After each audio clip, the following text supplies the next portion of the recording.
దినములను తలంచుచు ఆయుష్కాలమంతా ప్రభుని కృతజ్ఞతతో స్తుతింతున్.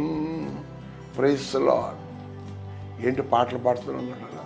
నా జీవితంలో నా ప్రభు చేసిన కార్యాలు వర్ణించడం కష్టం. చెప్తుంటే రాకూడదు, ఆపాలన్న కళ్ళబడ నీళ్ళు వస్తూ ఉంటాయి. అవి ఏడుపు కాదండి, ఆనంద బాష్పాలు. నా ప్రభు అపోస్తలుడైన పౌలు ద్వారా రోమా సంఘానికి 8వ అధ్యాయం 28వ వచనంలో చక్కటి మాట, దేవుని ప్రేమించు వారికి అనగా ఆయన సంకల్పం పిలవబడి మేలు కలుగుటే సమస్తమును సమకూడి జరగవలనని ఎరుగుదుము. దేవుడట తను ప్రేమించే వారికి కీర్తన 91:14 అతడు నన్ను ప్రేమించుచున్నాడు గనక, దానియేలు దేవుని ప్రేమిస్తున్నాడు గనక సింహాల బోలో దేవుడు కాపాడాడు.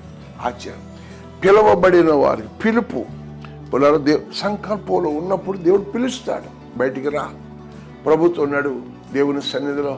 ఒక దినం 1984వ సంవత్సరం ఏప్రిల్ 22 నాకు వివాహం అయితే ఏప్రిల్ 22 వివాహం అయ్యి నవంబర్ 4 గంగవారు వచ్చి ఏం చేయాలి? ఒక దర్శనం 91లో ప్రభు సన్నిధికి వచ్చేయి. ఆయన పిలుపుని అంగీకరించేటప్పటికీ నేను వ్యాపారాలు చేసుకునేవాడిని. కానీ ఎప్పుడైతే పిలుపులోకి వచ్చామో, ఆయన దర్శనంలోకి వచ్చామో, ఇదే గ్రామంలో 3వ మందిరం స్థలానికి రావటానికి దేవుడు తన సంకల్ప మేలు కలుగుటకి. ఏమిటా మేలు అంటే, నేను రక్షించబడ్డాను. నాకు జన్మనిచ్చిన తల్లి 6 పిల్లలు, అంటే అన్నయ్యలు, వదినమ్మలు, అక్కలు, బావగారులు రక్షించబడ్డారు. మా పిల్లలందరూ సేవ చేస్తున్నారు. మా కుటుంబాల్లో కొంతమంది సేవకులు లేవిచ్చారు. నా ఆత్మీయ పిల్లలు చాలామంది, 100 మంది కంటే ఎక్కువ మంది ఈరోజు సేవ చేస్తున్నారు దేవుని సన్నిధిలో. పిల్లలు, ఇది దేవుని సంకల్పం. మీరు నమ్మినట్లయితే, నువ్వు ఆయనతో నడిస్తే, ఆయన సంకల్పం నువ్వు అప్పగించుకుంటే, నీ మనస్సులో ఉన్న సంకల్పాలు ఆయన నెరవేరుస్తాడు. నీ తలంపులు ఆయన వింటాడు. నీ ఆలోచన ఆయన చూస్తాడు. నీ స్థితిని, నీ పరిస్థితిని మారుస్తాడు. వీరికి దేవుడు తోడై ఉన్నాడని ప్రజలు చెప్పుకుంటూ ఉంటారు. నా ప్రియమైన దేవుని పిల్లలారా, ఈ ఉదయకాల ఆవేదనలో ఉన్నావా? కన్నీళ్లు కారుస్తున్నావా? భయపడుతున్నావా? నా పరిస్థితి ఏంటి, నా సేవ పరిస్థితి ఏంటని భయపడుతున్నావా? దేవుని పిలుపునకు నువ్వు అప్పగించుకుంటే, నిన్ను పిలిచిన పిలుపుకు తగినట్లుగా చేయగల సామర్థ్యం. ఆయన నిన్ను ఒక వృక్షముగా చేస్తాడు, మహావృక్షముగా చేస్తాడు. ఏసేపు ఫలించేది కొమ్మ, అది రెమ్మలు పెరిగి ఇదిగో గోడలెక్కి దాటియట.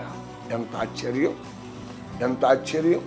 ఈరోజు ఆయన సంకల్పంలో నువ్వు ఉన్నట్లయితే, ఆయన పిలుపుకు లోబడినట్లయితే, నిన్ను, నీ కుటుంబాన్ని ఒక ప్రత్యేక స్థాయిలోకి తీసుకొచ్చి, నీ కుటుంబంలో దీవెన, ఒక ఆశీర్వాదము, ఒక అభిషేకములోకి తీసుకొచ్చి నిన్ను, నీ కుటుంబాన్ని ప్రేమిస్తామంటాడు.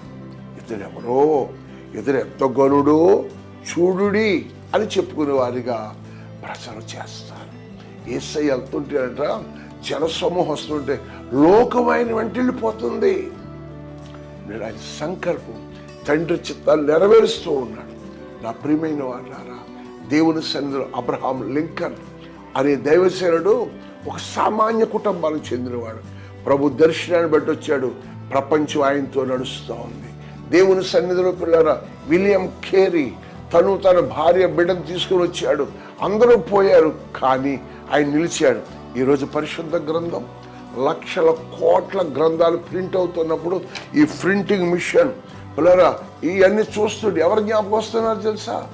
పిల్లరా, అతడు దేవుని సంకల్పంలో ఉన్నాడు కాబట్టి విలియం కేరీ భారతదేశంలో కూడా ఒక పౌరుడిగా, ఒక క్రైస్తవ మిషనరీగానే కాదు, ప్రపంచములో అందరి హృదయాలు దేవుడు చోటు చేసుకునే భాగ్యాన్ని దేవుడిచ్చాడు.